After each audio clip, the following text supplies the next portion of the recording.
भारतीय ज्ञान परंपरा के लिए समर्पित डीडी न्यूज के विशेष कार्यक्रम सुप्रभातम में आप सभी दर्शकों का हार्दिक स्वागत, वंदन एवं अभिनंदन।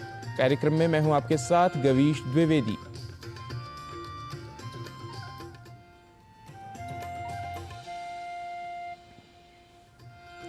समय एव करोति बलाबलम, अर्थात समय ही मनुष्य को निर्बल या बलवान बनाता है और भारतीय परंपरा में तो काल गणना की प्राधान्यता है।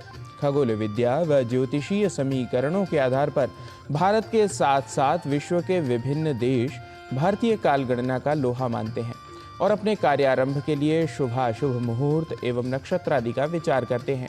आइए इसी क्रम में हम भी जान लेते हैं वर्तमान समय के चल रहे तिथिवार एवं नक्षत्र को अपने प्रथम प्रभाग आज के पंचांग के माध्यम से। आज का पंचांग युगाब्द 5126, विक्रम संवत 2081, शक संवत 1946, उत्तरायण, माघ मास, कृष्ण पक्ष, द्वितीया तिथि, बुधवार, पुष्य नक्षत्र। आज का दिन सभी के लिए मंगलमय हो।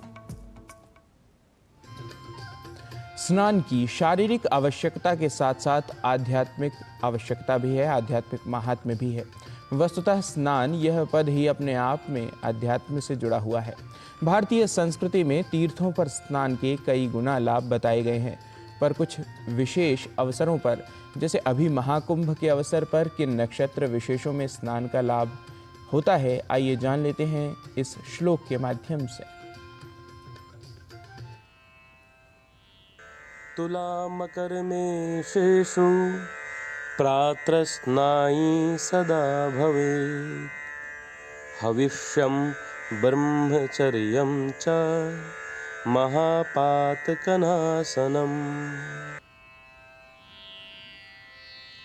सूर्य के तुला, मकर और मेष में होने पर सदा विशेष रूप से प्रातः काल ही स्नान करना चाहिए, तभी भविष्य के अन्न का भक्षण करना एवं ब्रह्मचर्य का पालन करना महापाप का विनाश करता है। और कार्यक्रम में अब बात महाकुंभ की।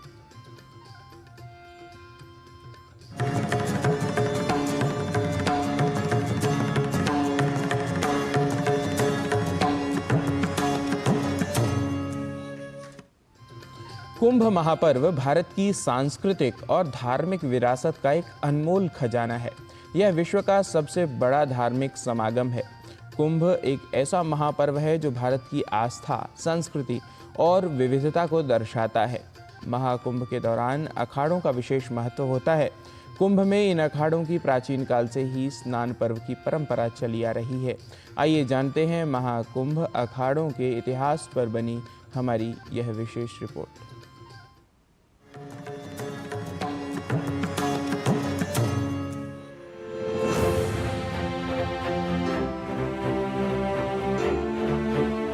महाकुंभ मेला अनुष्ठानों का एक भव्य समागम है, जिसमें स्नान पर्व सबसे महत्वपूर्ण माना जाता है। मान्यता है कि त्रिवेणी संगम के पवित्र जल में डुबकी लगाने से व्यक्ति को समस्त पापों से मुक्ति मिल जाती है। इस दौरान यहाँ कल्पवास करने वाले श्रद्धालु सिज्जा दान अथवा शैया दान करते हैं। इसमें पूजन कर गृहस्थी का समस्त सामान प्रयाग वालों को दान किया जाता है। पौराणिक मान्यता है जो मनुष्य प्रयाग में मास पर्यंत समस्त इंद्रियों को संयमित कर स्नान करता है, वह समस्त पापों से मुक्त हो जाता है।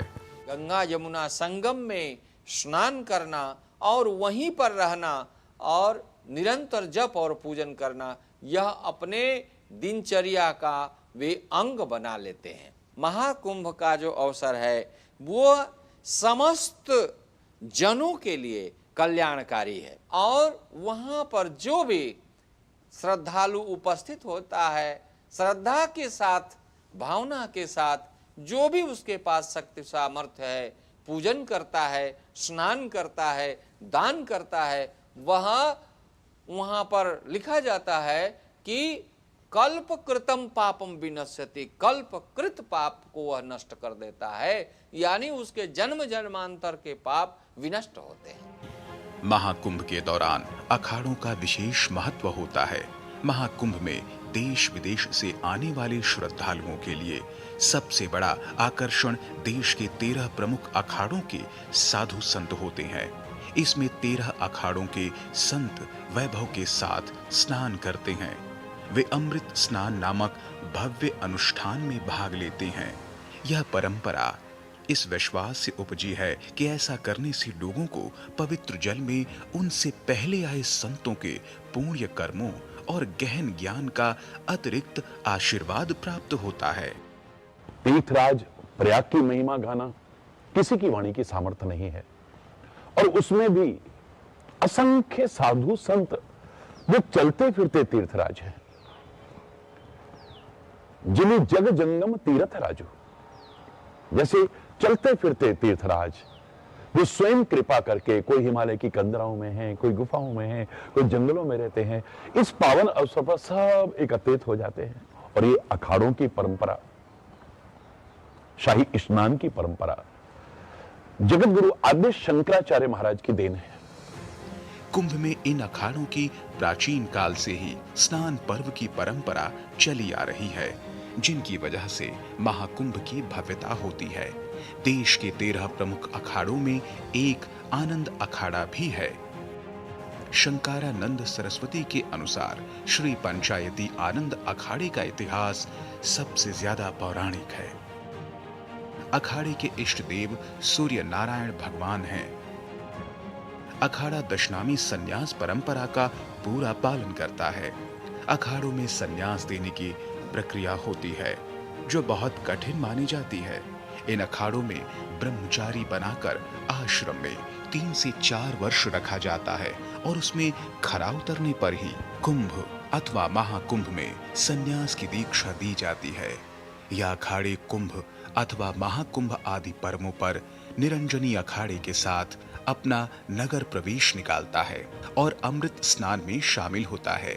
इसीलिए प्रयागराज में पवित्र नदियों, विशेष रूप से गंगा, यमुना और सरस्वती में एक पवित्र डुबकी लेने का अनुष्ठानिक कार्य को दर्शाता है महाकुंभ। राजमंगल पांडे के साथ जिनेंद्र सिंह की रिपोर्ट, डीडी न्यूज।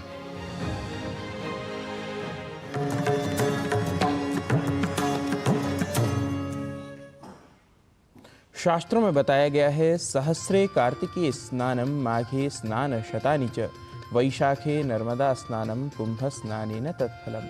अर्थात हजारों बार कार्तिक मास में स्नान करने का, सैकड़ों बार माघ मास में स्नान करने का और वैशाख में नर्मदा स्नान का जो फल होता है, वह फल एक बार कुंभ स्नान करने पर मिलता है। अस्तु, कार्यक्रम में अब क्रम है स्वास्थ्य प्रभाग का। मानसिक रोग कई लोगों को प्रभावित करते हैं। स्किज़ोफ्रेनिया एक मानसिक रोग है जिससे व्यक्ति का व्यवहार प्रभावित होता है।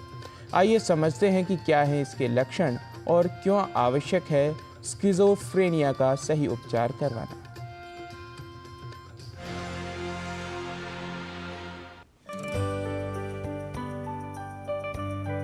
स्किज़ोफ्रेनिया एक गंभीर मानसिक विकार है जो व्यक्ति के सोचने, महसूस करने और व्यवहार के तरीके को प्रभावित करता है। इसके कारण व्यक्ति को मतिभ्रम, भ्रम और अव्यवस्थित सोच व व्यवहार से संबंधित समस्याएं हो सकती है। मतिभ्रम में व्यक्ति को ऐसी चीजें दिखाई देती हैं या ऐसी आवाजें सुनाई देती हैं जो वास्तविकता में नहीं होती। भ्रम में ऐसी चीजों के बारे में दृढ़ विश्वास होता है जो सत्य नहीं होती। स्किज़ोफ्रेनिया से प्रभावित व्यक्ति वास्तविकता से संपर्क खो सकता है, जिससे दैनिक जीवन में कठिनाई हो सकती है। स्किज़ोफ्रेनिया एक मेजर मेंटल डिसऑर्डर है, यानी ये एक गंभीर मानसिक रोग है और लेकिन इसका निदान संभव है। स्किज़ोफ्रेनिया के जो लक्षण होते हैं वो शक करना, वहम रहना, आवाज़ें सुनाई देना, कुछ आकृतियाँ, इमेजेस दिखाई देना जो वास्तव में एग्जिस्ट नहीं करती हैं, स्लीप के अंदर डिस्टर्बेंस होना, व्यवहार है वो अबनॉर्मल हो जाना और चिड़चिड़ापन रहना। यानी जो स्किज़ोफ्रेनिया है वो एक न्यूरोडिजेनरेटिव डिसऑर्डर है, ब्रेन से संबंधित मनोविकार या इसको हम मानसिक रोग कह सकते हैं। और इसके अंदर जो लक्षण हैं वो बिहेवियर से संबंधित, मूवमेंट से संबंधित, इमोशंस और भावनाओं से संबंधित लक्षण होते हैं। स्किज़ोफ्रेनिया से प्रभावित लोगों में अलग अलग प्रकार के लक्षण हो सकते हैं। ये लक्षण अपने आप उत्पन्न होते हैं और स्वयं ही चले जाते हैं। इसके अलावा पूरे जीवन काल में ये लक्षण 1 से 2 या 3 बार हो सकते हैं। इस रोग की प्रारंभिक अवस्था में लक्षण अचानक और गंभीर हो सकते हैं। स्किज़ोफ्रेनिया से प्रभावित व्यक्ति में भ्रम की स्थिति, ऐसी चीजें दिखना या सुनना जो वास्तविक नहीं है, सोचने, महसूस करने संबंधित समस्याएं होना, उसके व्यवहार में अचानक बदलाव, अव्यवस्थित भाषण और सोच, अव्यवस्थित व असामान्य मोटर व्यवहार और सामाजिक रूप से अलग रहना जैसे लक्षण हो सकते हैं। 90% केसेस के अंदर इलाज संभव है अगर समय से हम इलाज शुरू कर दें और डॉक्टर के पास जो विशेषज्ञ हैं, जो साइकेट्रिस्ट हैं, उनके पास अगर समय से पहुंच जाएं। इसके जो आरंभिक लक्षणों को देख के ही हमें पहचान लेना चाहिए कि हाँ, ये कोई न कोई मानसिक रोग हो सकता है और उसमें देरी ना करके संबंधित चिकित्सक से जरूर सलाह लें, क्योंकि देरी करने से कई बार बीमारी के लक्षण बढ़ जाते हैं और वो फिर जल्दी से कंट्रोल नहीं होते। जितना जल्दी इलाज शुरू करेंगे उतना ही अच्छा बीमारी के ऊपर हम कंट्रोल और उसका निदान कर पाते हैं। स्किज़ोफ्रेनिया होने पर व्यक्ति को आजीवन उपचार की आवश्यकता होती है। इसके उपचार में दवाएं, थेरेपी और दैनिक जीवन की गतिविधियों को प्रबंधित करने की सहायता शामिल होती है। क्योंकि स्किज़ोफ्रेनिया से प्रभावित कुछ लोग ये नहीं जानते कि उन्हें एक मानसिक स्वास्थ्य समस्या है, इसलिए उन्हें इसका उपचार करवाना आवश्यक नहीं लगता। यदि स्किज़ोफ्रेनिया का सही उपचार न किया जाए तो इसके लक्षण गंभीर रूप ले सकते हैं। दवाइयाँ हम इसमें देते हैं, इसके अलावा हम उनकी साइकोथेरेपी भी करते हैं, लेकिन मुख्य जो इसका इलाज है वो दवाइयों के ऊपर आधारित है। दवाई लंबे समय तक चलती हैं। भारत सरकार की जो दिव्यांगजनों की सुविधाएं जो सरकार ने आरंभ की हैं, उनके अंदर स्किज़ोफ्रेनिया बीमारी भी शामिल है और इस बीमारी के अंदर जो संबंधित चिकित्सक यानी साइकेट्रिस्ट है वो विकलांग प्रमाण पत्र भी बना के देते हैं अगर वो विकलांगता की कैटेगरी में आता है तो उस विकलांग प्रमाण पत्र के बहुत सारे फायदे होते हैं और उसका बेनिफिट हर इंसान को, हर स्किज़ोफ्रेनिया की से ग्रसित बीमार को मिल सकता है, जो कि अगर 40% से बेंचमार्क डिसेबिलिटी 40% है, उससे ऊपर अगर वो सर्टिफिकेट बनता है तो। प्रारंभिक उपचार से गंभीर जटिलताओं से उत्पन्न होने वाले लक्षणों को काफी हद तक नियंत्रित करने में सहायता मिलती है, जिसके कारण दीर्घकालिक दृष्टिकोण बेहतर होता है। स्किज़ोफ्रेनिया का सही उपचार करवाना आवश्यक है। स्किज़ोफ्रेनिया भूत प्रेत का प्रभाव नहीं बल्कि एक मानसिक रोग है। यदि इसके कोई भी लक्षण नजर आए तो आवश्यक है कि एक विशेषज्ञ से परामर्श लें और इसका सही उपचार करवाया जाए। किरण भारद्वाज, डीडी न्यूज। और कार्यक्रम में अब समय हो चला है एक अल्प विराम लेने का। आप कहीं न जाइए, देखते रहिए डीडी न्यूज।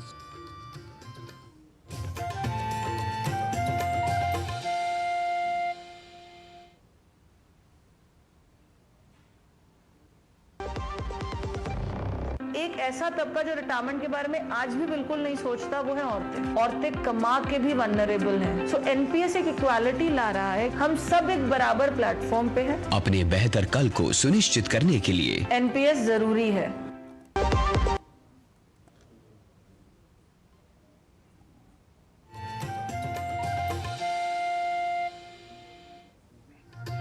और विराम के बाद आप सभी का स्वागत है सुप्रभातम कार्यक्रम में अब बात योग की। बच्चे के शारीरिक विकास को लेकर लगभग सभी माता पिता या अभिभावकों को चिंता रहती ही है। कद न बढ़ना एक समस्या है। लंबाई कम रहने की समस्या से कई बच्चे प्रभावित होते हैं। आइए योग प्रभाग में देखते हैं इस समस्या से बचने के लिए और इसमें लाभ कैसे हो, इसके लिए क्या क्या यौगिक क्रियाएं की जा सकती हैं। आज का हमारा टॉपिक है yoga asanas for increasing height in children. बच्चों की इंक्रीज करने के लिए हाइट। आज देखते हैं कुछ आसनास। अब हम करने जा रहे हैं पहला आसन जो है तालासन, जिसके लिए हम लेंगे 1 feet distance between the feet हाथों को साइड में रखेंगे, सामने की ओर देखेंगे। इनहेल करते हुए दोनों हाथों को और एड़ियों को उठाएंगे। यहाँ थोड़ी देर के लिए रुकेंगे। एक्सहेल करते हुए दोनों हाथों को रोटेट करते हुए पीछे से हाथ और एड़ी को साथ में नीचे लेके आएंगे। तो जानते हैं दूसरा आसन कोणासन 2, जिसके लिए हम पैरों में लेंगे 2.5 फीट का डिस्टेंस। पैरों के अंगूठों को अंदर की तरफ रखेंगे, हाथों को साइड में रखना है। लेफ्ट हैंड को ऊपर की तरफ लेके जाएंगे। इनहेल करते हुए राइट साइड बेंड करेंगे और सामने की ओर देखना है। यहाँ थोड़ी देर रुकेंगे नॉर्मल ब्रीदिंग में। एक्सहेल करते हुए सेंटर में आ जाएंगे। पाम्स को टर्न करेंगे और नीचे लेके आएंगे। साइमल्टेनियसली हम अपने राइट हैंड को ऊपर लेके जाएंगे। इनहेल करते हुए लेफ्ट साइड बेंड करेंगे। थोड़ी देर के लिए नॉर्मल ब्रीदिंग में यहाँ रुकेंगे। एक्सहेल करते हुए सेंटर में आना है। पाम्स को टर्न करके नीचे लेके आना है स्टार्टिंग पोजीशन में। अब जानते हैं तीसरा आसन जो है भुजंगासन, जिसके लिए हम पीठ के बल लेट जाएंगे। दोनों हाथों को चेस्ट के बाजू में रखेंगे, फोरहेड को नीचे और पैरों को साथ में जोड़ के रखना है। इनहेल करते हुए हेड ऊपर, चेस्ट ऊपर, अपने नेवल तक ऊपर उठाना है, पर नेवल को हम नीचे टच करके रखेंगे। सामने की ओर देखना है। नॉर्मल ब्रीदिंग में रुकेंगे। एक्सहेल करते हुए हल्के से चेस्ट को नीचे, फोरहेड को नीचे ड्रॉप कर देंगे। यहाँ से वन साइड टर्न होना है और हाथों की मदद से हम धीरे से बैठ जाएंगे। तो आइए जानते हैं कुछ प्रैक्टिकल टिप्स हमारे योग गुरु डॉक्टर हंसाजी योगेंद्र से। नमस्कार। बच्चों की हाइट, बच्चों की ग्रोथ के लिए जो भोजन हम खाएंगे वो डेफिनेटली ज़्यादा कैल्शियम, ज़्यादा विटामिन डी और प्रोटीन का होना ज़रूरी है। और इसीलिए दूध की बनी हुई चीज़ें और दूध, दही, छाछ, लस्सी ये सब बहुत ही ज़रूरी है। दूसरा, प्रोटीन के लिए ज़रूरी है कि हम फाइबरलेस फूड ना खाएं, ज़रा अच्छा प्रोटीन खाएं। और उसके लिए ज़रूरी है कि बादाम, पिस्ता खाएं। सबसे ज़्यादा अच्छा है मूंगफली के दाने, जिसको अगर उबाल कर खाएंगे तो हाइट में बहुत फ़ायदा करेगा। तीसरा, ऐसी एक्टिविटी करें कि जो कूदने वाली एक्टिविटी हो, जैसे रस्सी कूद रहे हैं या ऊपर देखकर उछल रहे हैं, ऐसी गेम्स खेल रहे हैं। चौथा, स्पाइन को हमेशा सीधी रखा जाए, इसलिए सीधा बैठे, सीधा खड़े हो, सीधा चले, ऐसा कि ऊपर की तरफ सिर टच होना चाहिए। इस तरह शरीर को रखें तो हाइट तो बढ़ेगी ही, स्मार्ट भी दिखोगे और सुंदर होगा सब कुछ। नमस्कार। और योग प्रभाग के बाद सुप्रभातम कार्यक्रम में अब समय है संस्कृत पाठशाला का। संस्कृत की पाठशाला की आज की कक्षा में संख्या 8 के साधारण और पूर्णार्थक स्वरूपों को जानने व वाक्यों के माध्यम से इनका अभ्यास करने के लिए आइए चलते हैं हमारे सहयोगी नारायण दत्त मिश्र के पास।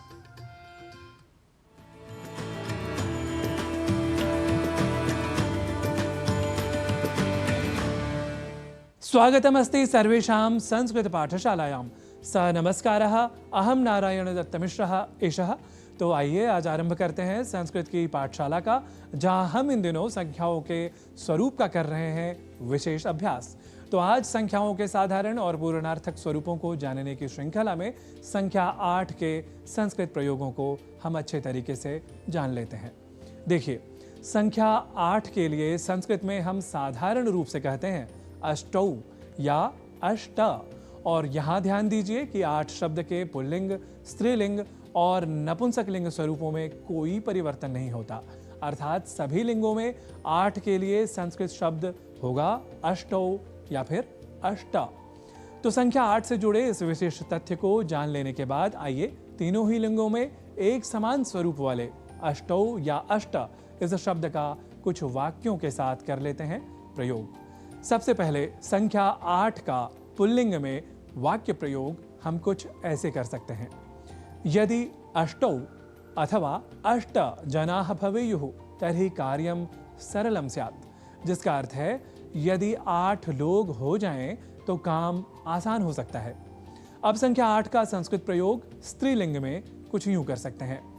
क्रीडाङ्गणे अष्टौ अथवा अष्ट क्रीडा प्रशंसिकाः दृष्टाः, जिसका अर्थ है खेल के मैदान पर 8 खेल की प्रशंसिकाएं देखी गईं।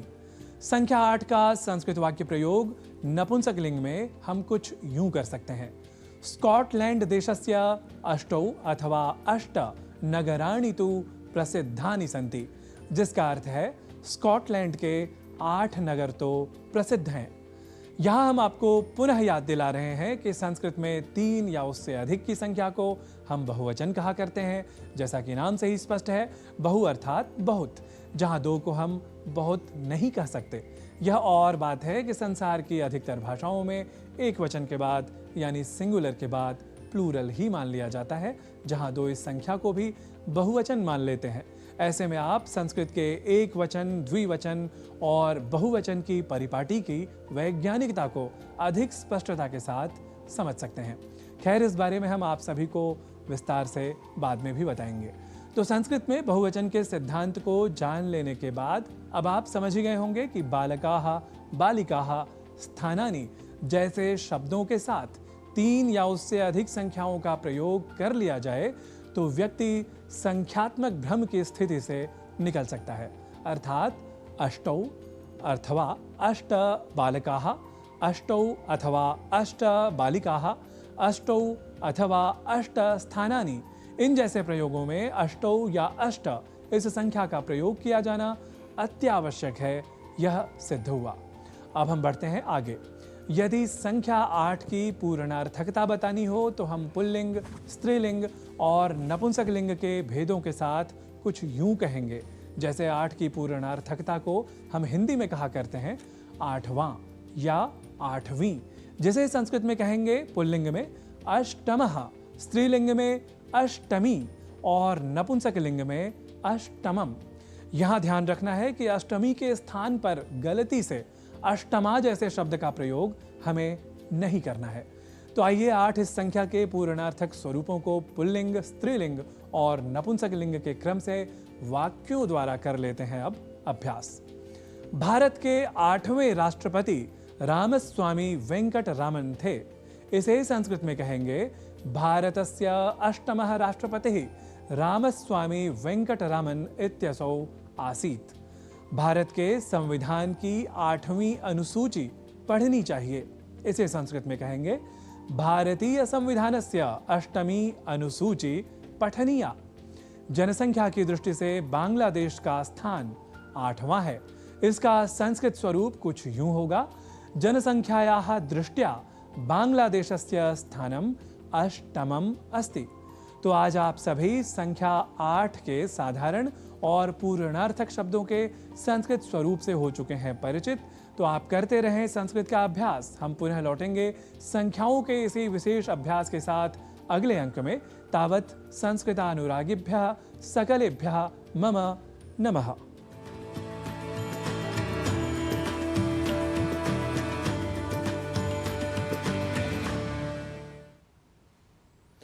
कार्यक्रम में विभिन्न प्रस्तुतियों के अनंतर आज के अंक में अब समय है आपसे अनुमति लेने का। मुझे व सुप्रभातम के हमारे सभी सहयोगियों को दीजिए अनुमति। कल पुनः होगी आपसे भेंट। तब तक के लिए भवेत् तावत् शुभम मंगलम। नमो नमः।